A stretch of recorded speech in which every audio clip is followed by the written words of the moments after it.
Quero saudar os irmãos e as irmãs com a paz do nosso Senhor Jesus Cristo. Amém. É a última vez, viu?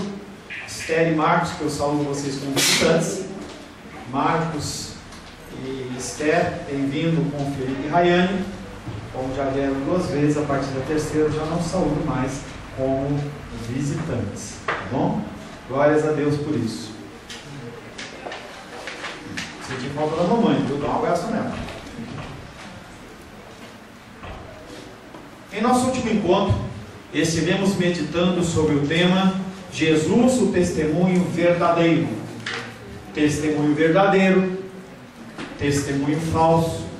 Às vezes eu me pego a assistir filmes, aqueles filmes americanos de tribunal, que muitas vezes apresentam situações reais, em que homens e mulheres estão num banco de testemunha, e eles levantam a sua mão, nem lembro qual que é que levanta, acho que é a direita, não sei, levantam uma mão e a outra mão colocam sobre a Bíblia, e proferem um juramento, que o meirinho, aquele homem lá que está lá, olha para ele e fala assim: repete comigo, eu prometo dizer a verdade, nada mais que a verdade, pela graça ou vontade de Deus. O cara fala amém. Mas será que aquela pessoa que está com a mão na Bíblia conhece o Cristo da Bíblia? Será que em todos os casos o testemunho que aquela pessoa vai dar é um testemunho verdadeiro, ou aquela oração, ou aquela declaração tem algum sentido? São coisas a se pensar. Testemunhos verdadeiros e testemunhos mentirosos ou falsos. O versículo que ficou da semana passada foi João capítulo 8, verso 13. Disseram-lhe os fariseus: tu dás testemunho de ti mesmo, logo o teu testemunho não é válido. E nós ministramos há 2 domingos atrás esse versículo. Os fariseus quiseram usar as palavras do autor da vida contra ele e se deram mal, muito mal. Homens buscam testemunho de homens e simplesmente se encontram em engano, se equivocam.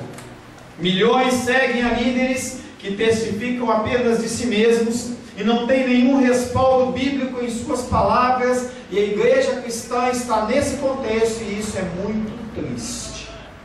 Homens testemunham de homens. Não há um testemunho da palavra, não há um respaldo do que se fala na palavra, mas a pessoa fala do que ela acha. Jesus se apresenta a nós ao lado de uma testemunha fiel, a saber, o próprio Pai. Quem testifica das palavras de Jesus Cristo chama-se Deus Pai. Ele, e somente Ele, tem o testemunho verdadeiro. Jesus, na verdade, Ele não só tem o testemunho verdadeiro, como Ele é o próprio testemunho. Ele é a própria palavra. Ouçamos a Ele, sigamos a Ele, glorifiquemos o Seu santo e bendito nome. Esse deve ser o nosso norte, a nossa razão de viver. Testemunhar do nome do nosso Senhor Jesus Cristo. Qualquer outra coisa é sem sentido, qualquer outra coisa não tem valia, qualquer coisa é enganação. Por isso que nós tentamos ou procuramos sempre falar nas ministrações da palavra sobre Jesus Cristo. Você não precisa da minha experiência, do meu pensamento, do que eu acho, mas do que a palavra de Deus diz. Quero convidar você a abrir a palavra de Deus no Evangelho de João, capítulo 8.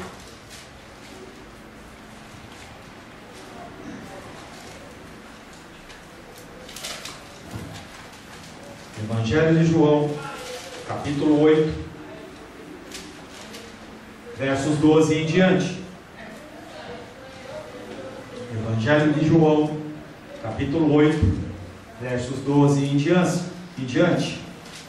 De novo lhes falava Jesus, dizendo: eu sou a luz do mundo. Quem me segue não andará nas trevas, pelo contrário, terá a luz da vida. Então lhe objetaram os fariseus: tu dás testemunho de ti mesmo, logo teu testemunho não é verdadeiro. Respondeu Jesus e disse-lhes: posto que eu testifico de mim mesmo, o meu testemunho é verdadeiro, porque sei de onde vim, para onde vou. Mas vós não sabeis de onde venho, nem para onde vou. Vós julgais segundo a carne, e eu a ninguém julgo. Se eu julgo, meu juízo é verdadeiro, porque não sou eu só, porém eu e aquele que me enviou. Também na vossa lei está escrito que o testemunho de 2 pessoas é verdadeiro. Eu testifico de mim mesmo, e o Pai que me enviou também testifica de mim. Então eles lhe perguntaram: onde está o teu Pai? Respondeu Jesus: não me conheceis a mim, nem ao meu Pai. Se conhecesseis a mim, também conheceríeis o meu Pai. Palavra do Senhor, amém? Senhor, mais uma vez lemos a Tua Palavra. A Tua Palavra que é vida, a Tua Palavra que é o nosso guia, o nosso norte. E nós queremos, Pai, nesta noite ouvir a Tua voz. Como a Tua filha orou, Pai, nós estamos aqui não para ouvir um discurso humano, mas nós queremos ouvir a direção da Tua Palavra. Pai, olha para mim como um vaso, como um instrumento do Senhor, falho e cheio de falhas, que está aqui, Pai querido, cumprindo o Teu propósito, o Teu desígnio. Peço a Ti a Tua misericórdia, que o Senhor possa me utilizar como instrumento verdadeiro, que eu possa proferir palavras que venham do Teu altar e não do meu coração. Nos dá o espírito de entendimento para que nós possamos reconhecer os Teus ensinamentos em nome de Jesus. Amém. A palavra de hoje tem como título: o julgamento de Jesus é diferente.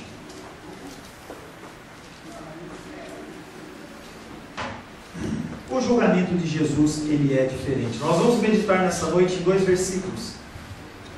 João capítulo 8, verso 15 e verso 16. Mais uma vez.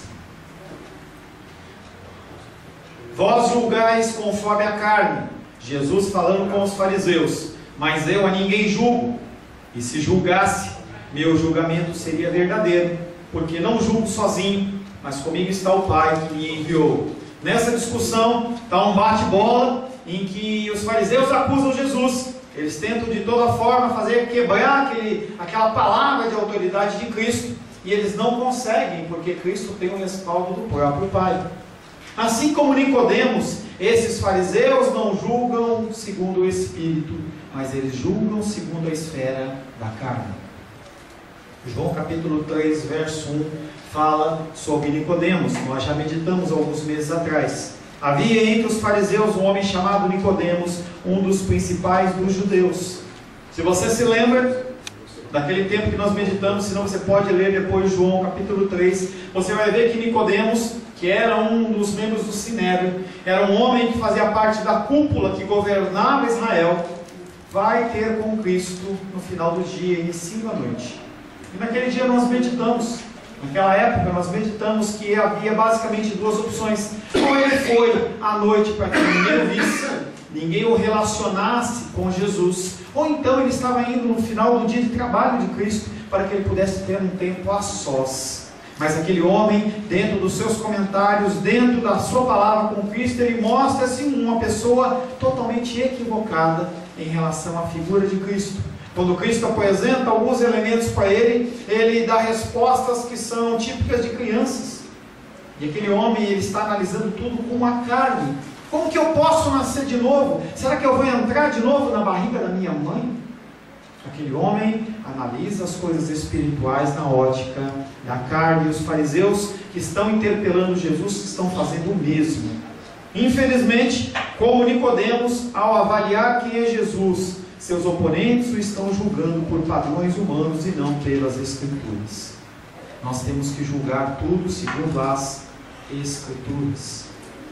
Se você tem alguma forma de você julgar algo corretamente, chama-se Escrituras. E aqueles homens, eles não queriam julgar Jesus segundo as Escrituras, eles queriam julgar Jesus segundo os seus corações. Segundo os seus corações. Eles veem a carne de Jesus, mas não conseguem contemplar a possibilidade de que ele possa ser a palavra de Deus encarnada. Eles são cegos. Quando você não tinha Cristo, você era cego para as coisas espirituais. Pessoas aos quais você tem convívio no dia a dia são cegas. Pessoas não conseguem enxergar. Em Atos capítulo 9, verso 18, há a história da conversão de Paulo, em que ele, com raiva, querendo matar todos os cristãos, com carta de autoridade, ele sai perseguindo, matando e prendendo. E em certo momento, na estrada de Damasco, você vê esse relato todo em Atos capítulo 9, Paulo, ele tem um encontro com o Senhor e ele fica cego, não consegue enxergar nada. levam ele até uma hotelaria, um lugar de repouso. Divinamente inspirado, Ananias sai do lugar de onde ele estava e vai lá e ora por aquele homem. E a palavra de Deus em Atos 9:18 diz que caíram como escamas dos seus olhos. As pessoas que estão cegas espiritualmente precisam ter as suas escamas caídas dos olhos. Não julgue as pessoas segundo o teu coração, porque às vezes essa pessoa ela pode estar cega. Ore para que essa pessoa consiga enxergar. Você vai ver que nós vamos falar de um juízo que muitas vezes nós não praticamos. O juízo que nós praticamos é um juízo do nosso coração, como os fariseus fizeram com Cristo. Nós analisamos situações, nós analisamos pessoas, nós analisamos situações conforme o nosso coração e não segundo a palavra, e nós estamos enganados. Partindo desse conceito incompleto de homem, o Messias que eles esperam é o restaurador das glórias de Israel e o realizador de sua vitória sobre todos os outros povos. E também, alguns meses atrás, nós meditamos em João capítulo 1, verso 14. E o Verbo se fez carne e habitou entre nós, cheio de graça e de verdade. E vimos a sua glória, a glória como do unigênito do Pai. Mas aqueles homens não conseguiam ver a glória do unigênito do Pai na figura de Cristo.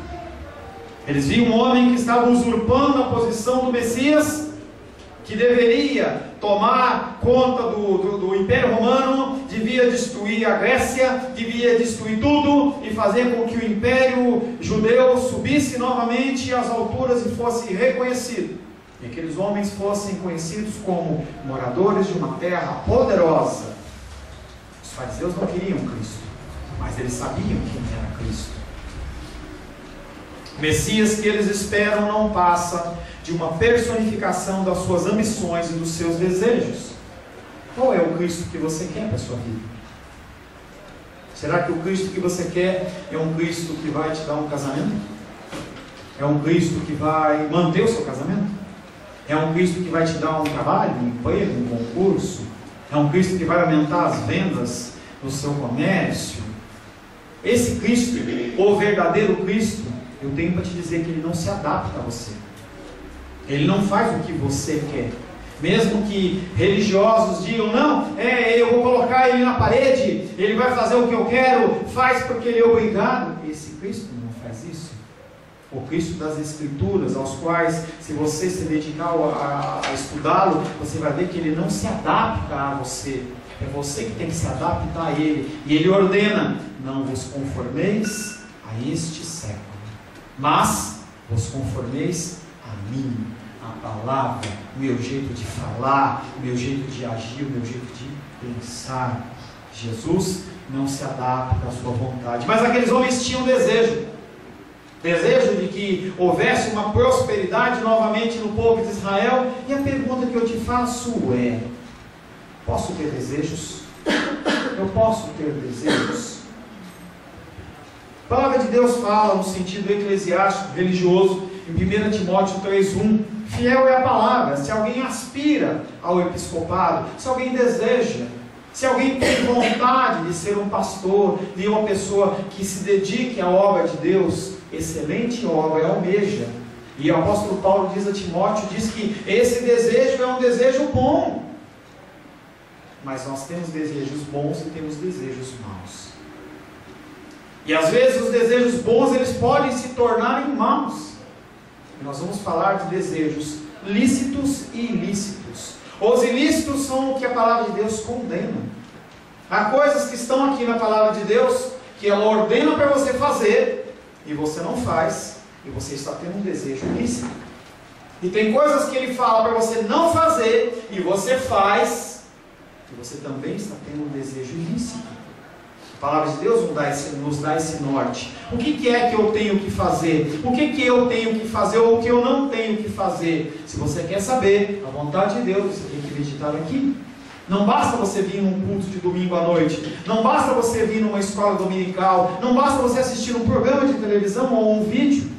Você tem que se dedicar para que o Senhor ele fale ao seu coração. E tem os desejos que são lícitos. Há desejos que são permitidos. E esses desejos, muitas vezes, eles se tornam ilícitos pela motivação do nosso coração. Você desejar comprar um carro, você desejar passar num concurso, você desejar um casamento, você desejar alguma coisa lícita, não há problema, desde que ela seja regulada pela palavra. Porque às vezes, no afã de resolver o seu desejo, você passa por cima de coisas, você oprime pessoas e você coloca Deus em segundo lugar. E aí esse desejo que antes era lícito, ele passa a ser ilícito. E as pessoas fazem isso. E eu faço isso. Muitas vezes eu me pego olhando para os meus procedimentos, para os meus pensamentos, e eu falo, o meu desejo ele é lícito, mas eu estou fazendo dele algo como se fosse um ídolo do meu coração, e eu coloco ele na frente de Deus, ou seja, ele passa a ser algo abominável. Abominável. Um segundo ponto a ser tratado sobre esses dois versículos é sobre julgamento. Nós falamos sobre desejos e agora nós vamos falar sobre julgamento. Julgar é lícito? Será que eu posso estabelecer o juízo? Será que eu posso olhar para uma situação e falar assim, está certo, está errado? Irmão, você está certo, você está errado. Ou eu tenho que me calar? Eu vejo meu irmão indo a passos largos para o inferno, ou cair num buraco e eu falo, não vou falar nada. Será que é lícito julgar? Mateus capítulo 7, verso 1 e 2 diz, não julgueis para que não sejais julgados, pois com o critério com que julgardes sereis julgados, e com a medida com que tiverdes medido, vos medirão também. Pronto, pastor, você me respondeu, eu não posso julgar ninguém. Se você é um advogado, se você é um juiz, se você é um delegado, se você já foi da força militar, sinto lhe dizer, Paulo, que você está fadado ao inferno, porque você estabeleceu algum tipo de julgamento. Não, não é isso, querido. Não é isso. A gente faz uma leitura literal de um texto e a gente acha que aquilo está de uma maneira simples, sem você fazer uma análise, sem você fazer um pensamento, ver o que está se dizendo. O nosso julgamento, ele normalmente, na maioria das vezes, ele é errado por um fator apenas. Nós não buscamos conhecer os fatos. Nós não buscamos. É muito mais fácil eu olhar porque o Sebastião fez uma coisa que eu não gostei e eu estabelecer um julgamento sobre a vida dele. É muito mais fácil do que eu ir perguntar para ele ou averiguar o que aconteceu. As pessoas não gostam de averiguar. As pessoas gostam de estabelecer juízo. O nosso julgamento é errado quando somos levianos em relação ao conhecimento dos fatos. E entenda que nós não temos como conhecer todos os fatos. Apenas um ser chamado Deus tem esta possibilidade. Mas nós podemos nos esmerar em conhecer as coisas com um pouco mais de acuidade. Ao considerar Cristo por um conjunto tão limitado de critérios, aqueles homens fariseus são levianos. Como que eles estão julgando a Jesus? É pela palavra? Não. Primeira coisa que eles julgam Cristo, preconceitos. Eles olham para Jesus, ele veio da Galileia. Não tem profeta que veio da Galileia. Eles olham para o pai e mãe de Jesus e falam, são pessoas humildes, não vai ter nada. Qual o status social desse Jesus? Ele é um sacerdote? Ele é da tribo de Levi? Quem é essa pessoa? A aparência dele, ele se veste com vestes bonitas, ele tem aqueles filactérios, aqueles mantos brancos? Não. Esse é o julgamento deles. Um segundo julgamento é, o que ele está ensinando vai de encontro com o que eu acredito? Se não vai, eu não aceito. O julgamento deles é segundo padrões humanos. Ambos os significados se encaixam muito bem com esta passagem, visto que onde quer que prevaleçam os sentimentos da carne ou o respeito humano regula o juízo, ali não habita nem verdade nem a justiça. Se eu for julgar você, se eu for julgar uma situação pelo que eu acho, eu estou fazendo um julgamento errado. Quando você vê essas notícias na televisão, e aí você vai ver o grau de pecaminosidade que nós estamos vivendo, nós como igreja. Quando você vai lá e liga a televisão lá e vê um jornal, quando você vai lá e você vê uma mensagem fantástica, ou quando você recebe uma mensagem no seu WhatsApp, E aí você já parece que está com fogo. Tem que apertar o botão e compartilhar. Você nem sabe se é verdade. Não sabe nem se aquilo ali é verídico. E você já compartilha uma coisa que está falando mal de uma pessoa. Nós fazemos isso demais. Nós estabelecemos julgamento desta forma e nós estamos matando pessoas que nós nem conhecemos. Nem conhecemos. E a palavra de Deus diz que você falar mal de alguém é como se você estivesse assassinando esta vida. Quantos assassinatos eu e você temos no nosso currículo? Se você parar para pensar essa semana, ontem, o dia de hoje, quantas pessoas nós assassinamos sem conhecimento de causa? Ambos os significados se encaixam muito bem, porque quando nós julgamos segundo o nosso coração, não há verdade, não há justiça. De uma e outra forma, eles não são juízes legítimos e competentes, porque não possuem o Espírito Santo como seu guia. Nós precisamos da palavra, e nós precisamos do Espírito Santo para nos orientar. E aí Jesus fala: eu a ninguém julgo. Jesus, como homem, ele não julga segundo os padrões daqueles homens. Não é que ele não estabelece julgamento, ele não julga como eles, sem embasamento, sem testemunho, sem conhecimento dos fatos.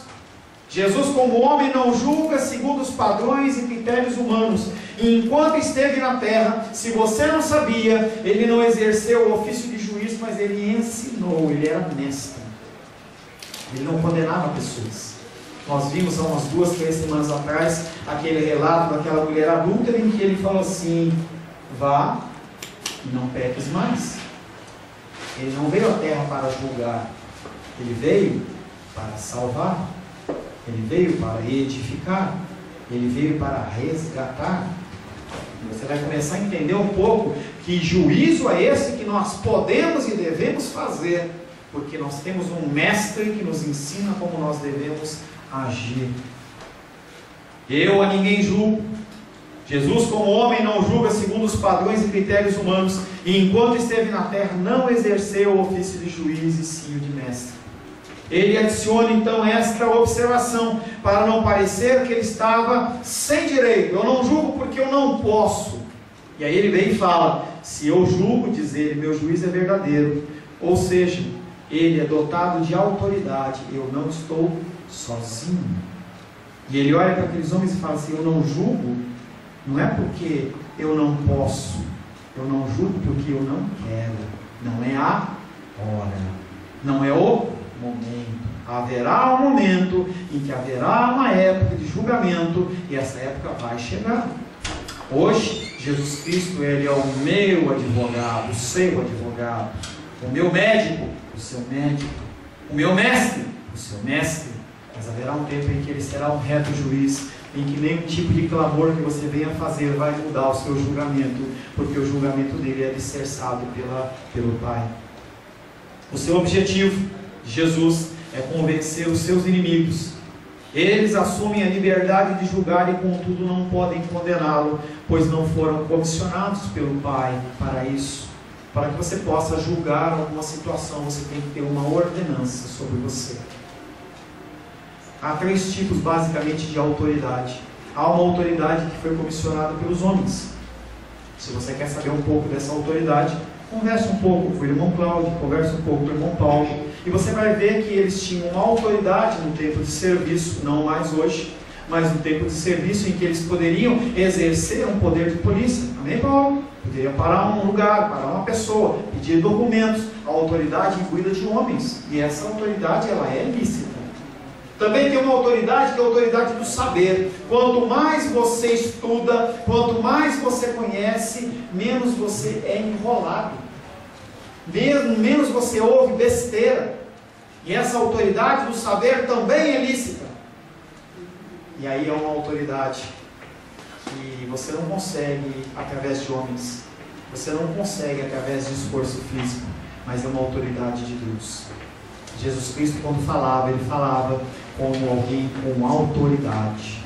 É algo que eu sempre peço para o Senhor, antes de vir aqui para falar com vocês, que os meus irmãos e as minhas irmãs possam ouvir o que eu falo, como uma pessoa que acredita naquilo que eu estou falando.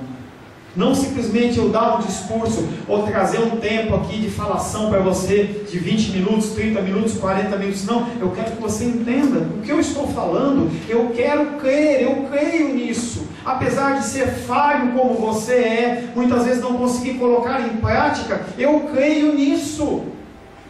E essa palavra falou grandemente ao meu coração, e eu tenho que colocar no meu coração um firme propósito de mudar o meu julgamento para um julgamento de edificação. A autoridade comissionada por homens, a autoridade do saber, a autoridade comissionada por Deus. Jesus Cristo tinha as três. Ele tinha essas três autoridades. Mas isso não significa que Jesus não julgue em nenhum sentido, conforme eu já falei. Mas seu propósito não era julgar, o seu propósito era salvar. O problema é que a presença de Cristo, a presença da palavra, gera no espírito e no coração das pessoas o que? Condenação. Quando você, como um servo de Deus, se posiciona, e alguns meses atrás o nosso irmão Paulo falou sobre posicionamento, você pode procurar lá na internet, está lá, se posicione. Quando nós nos posicionamos, nós incomodamos as pessoas. Você não precisa falar, você não precisa estar com a Bíblia debaixo do braço. Simplesmente o seu posicionamento gera incômodo para as pessoas. João capítulo 9, verso 39. Prosseguiu Jesus: eu vim a este mundo para juízo, a fim de que os que não veem, vejam, e aos que veem se tornem cegos. Parece confuso esse versículo, mas o que ele está dizendo é: eu vim para esse mundo para aqueles que precisam de mim, aqueles que são dependentes, aqueles que são carentes, consigam enxergar com a ótica do Senhor. Escamas dos olhos caídas. Eu não consigo viver isso, pastor Paulo, de executar um juízo apenas na edificação. Eu quero é destruir mesmo. Peça para Deus abrir os seus olhos. Deus, faz cair as escamas, faz com que eu consiga ver, que eu consiga antecipar esse julgamento que eu estou fazendo, destrutivo sobre a vida da pessoa, para fazer algo que construa, resgate. E aqueles que dizem que vêm? Aqueles que são religiosos, aqueles que dizem que são os santos, os especiais. Jesus fala assim: eles não vão ver. Eles acham que eles já estão prontos. Eles acham que eles não precisam de nenhum tipo de ajuda. Querem trabalhar e viver de uma forma sozinho? Vá. Quer fazer? Faz. Acontece isso no livro de Romanos. As pessoas, elas são entregues ao seu próprio coração. O juízo na igreja e através das nossas vidas deve ter também como finalidade principal a edificação e crescimento das pessoas, e não a exposição do pecado por si só. Eu falei rapidamente isso pela manhã. Nós convivemos num grupo pequeno em que nós convivemos como família. Rayane, Felipe, Marcos, Esther, estou entrando ou chegando agora, você vai ver, Felipe indo um pouquinho mais tempo comigo, você vai ver que a gente anda como se fosse família, a gente conhece um ou outro. A gente sofre, geme um com o outro. Nosso grupo é pequeno, mas vai haver um momento em que um de nós vai cometer algo e vai haver necessidade de uma repreensão. E eu quero que você desde já entenda que a função de fazer isso de uma forma final é minha, mas você também tem participação nisso. Quando você lê o livro de Mateus, você vê que primeiro as pessoas vão no sentido de fazer o irmão se corrigir. Mas se você vê algo acontecendo em que o irmãozinho está sentado, o irmãozinho está numa disciplina, é para crescimento, a pessoa tem que entender. É assim que nós agimos com os nossos filhos, é assim que o Senhor lida conosco através do sofrimento. As dificuldades que nós passamos não vêm para nos destruir. Quando você entender isso, você vai ver a soberania de Deus e vai falar assim: meu Deus está no controle. Eu conheço a vida de vocês um pouco. Pessoas passam por situações tristes e calamitosas que você nem sabe. Mas essa situação sobre a vida de um cristão não é para destruição. Não é para destruição. As pessoas, elas passam por dificuldades que você não acredita. Mas não é para destruição. É para te fazer mais forte. É para te fazer mais dependente do Senhor. Para você confiar mais. Para você saber que há esperança. para você dar esperança para as pessoas. O juízo na igreja, e através da minha vida e da sua vida, deve ter como finalidade principal crescimento das pessoas. E não expõe o pecado das pessoas.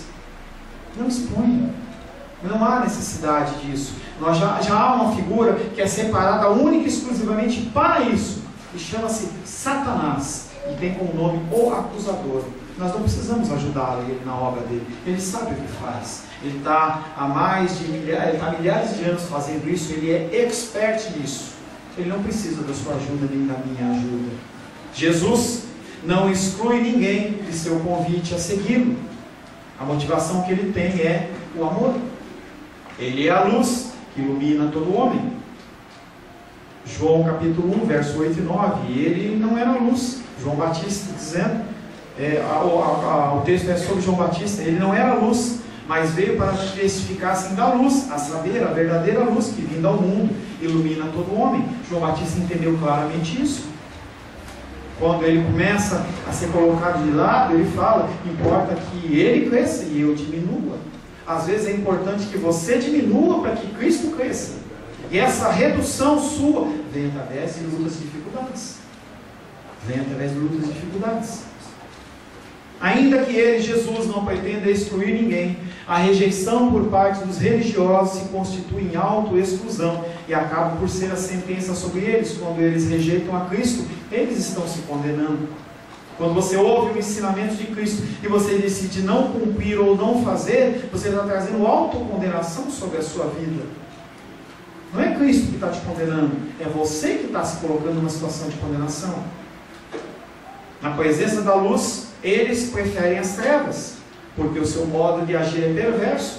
Quando você vai contra a palavra de Deus, você se encaixa nisso. O seu agir é perverso.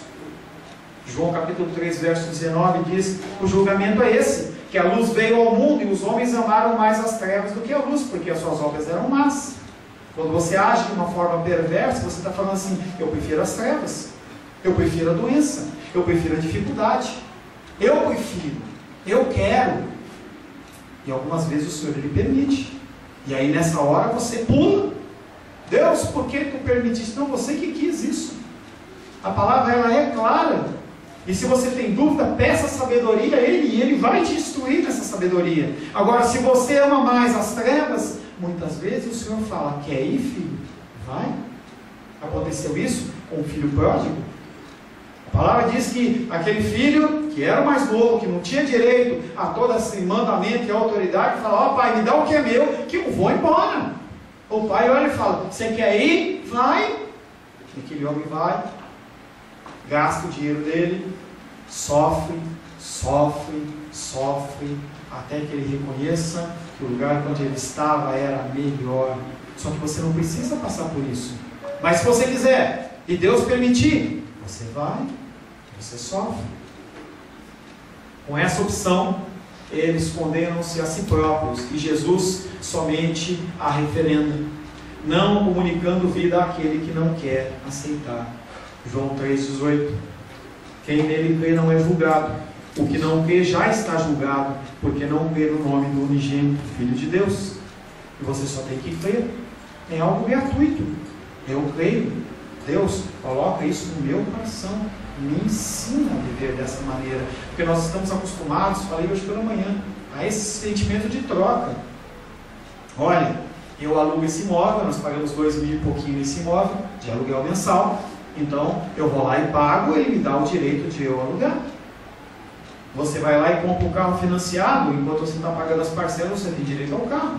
Se você não pagar, em juízo eles tomam o teu carro. No cristianismo não é assim.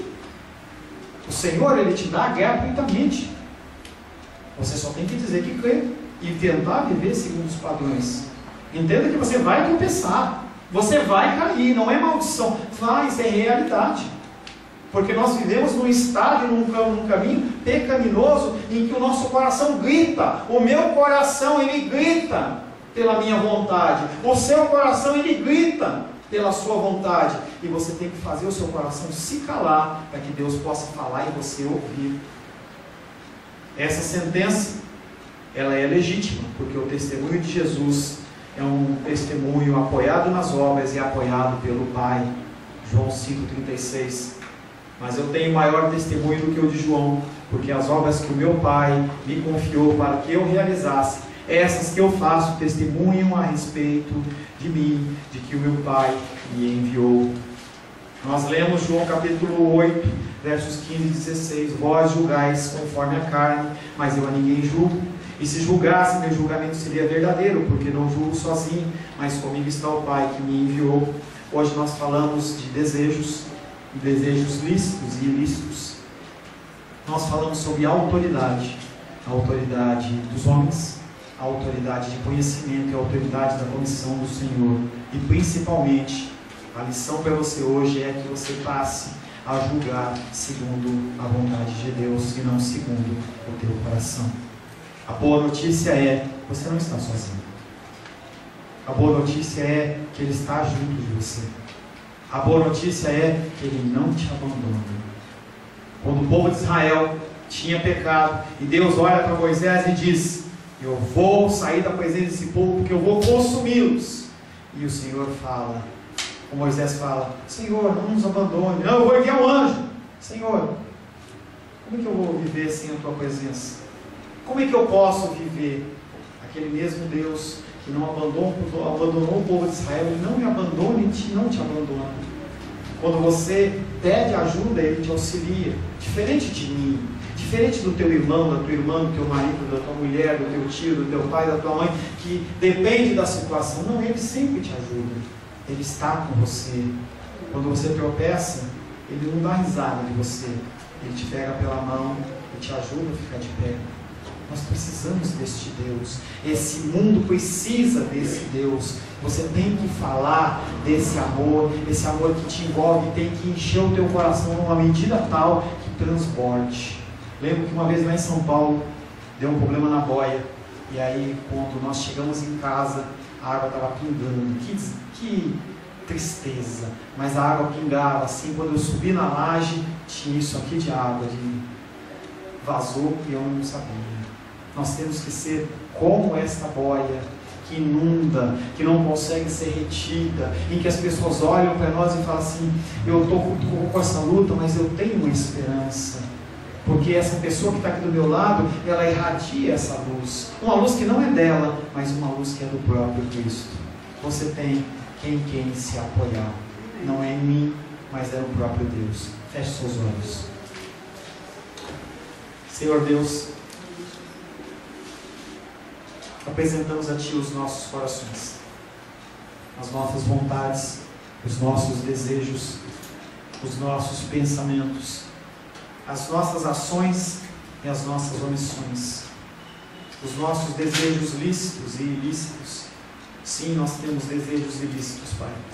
Nosso coração, Pai querido, não se rende, não se prostra totalmente ao Senhor, mas nós confiamos no Senhor, confiamos no Teu amor, confiamos na Tua graça. A Tua palavra diz, Pai, que o Senhor não nos abandonaria. A Tua palavra diz que o Senhor coloca ao nosso redor os Teus anjos, enquanto Satanás e seus demônios ficam ao derredor. A Tua palavra promete que não faltará alimento na nossa mesa, que praga alguma chega à nossa tenda. O Senhor nos promete a esperança, e o Senhor é fiel. O Senhor é aquele que não cumpre as suas promessas. É um Deus que na época patriarcal era conhecido como o Deus de Abraão, um Deus de Isaac, um Deus de Jacó, porque era um Deus de geração em geração. E nós estaríamos sem esperança, mas a Tua palavra diz que nós somos como filhos de Abraão. Nós somos o Israel de Deus aqui na terra. Nós fomos feitos sacerdotes. Nós somos feitos filhos através do sacrifício do Seu Filho amado Jesus. Pai, nos auxilia, nos ajuda, nos orienta e nos guia, para que nós possamos começar a mudança nas nossas vidas em relação aos nossos julgamentos. Que nós possamos olhar para as vidas como o segundo mandamento: amar a Deus sobre todas as coisas e o próximo como a nós mesmos. Que nós apenas possamos utilizar esta forma de julgamento como é sobre as nossas vidas. Pai, como o Senhor nos trata, nós possamos tratar os nossos irmãos. Em nome de Jesus. Amém. Glórias a Deus.